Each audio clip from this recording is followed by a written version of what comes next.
This is ABC News Nightline. Now to the intense battle over Anna Nicole Smith's baby. There was no shortage of potential fathers. Smith's lawyer said the daughter was his. So did Zsa Zsa Gabor's husband. And to many of those watching the paternity fight unfold, it seemed clear the true father would be entitled to many millions of dollars.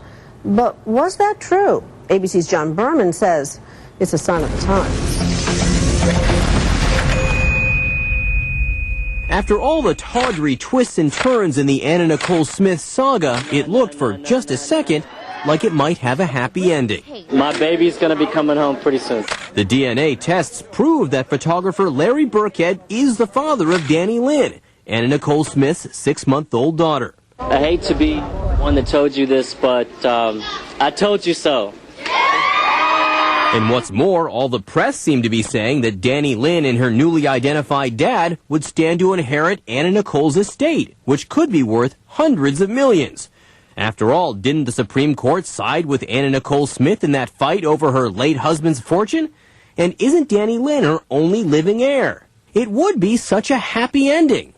But I don't see it that way at all. In fact, what I see is a potential new tragedy in the making. Horace Cooper is a law professor at George Mason University. This is the type of case that you'd see on a civil procedure exam at George Mason University. And the final conclusion that says this child is going to be worth millions, that's a final conclusion that would get you an F. To understand what Mr. Cooper is talking about, you have to follow the bouncing court case. 6 courtrooms and counting. We'll try to make this quick. In 1994, Anna Nicole Smith married an 89-year-old oil tycoon, J. Howard Marshall. When he died and essentially left her nothing in his will, she sued for a portion of the billionaire's estate. This brings us to court number 1, a Texas probate court, which in 2001, after a 6-month trial by jury, ruled against her. Well, legally in America, you're allowed to leave your resources and your estate whoever you choose. A probate is designed to find out who, in fact, you intended that to be.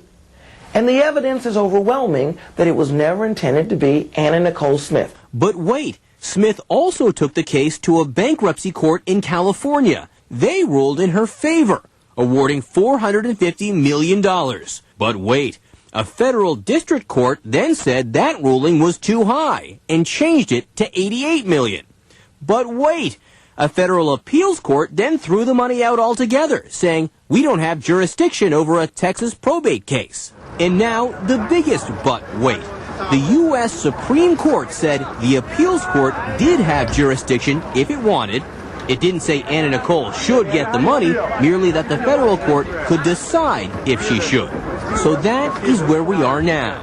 And Horace Cooper thinks that the appeals court could either hold a new trial or they're going to say that we'll just simply rely upon the findings that took place in the state of Texas.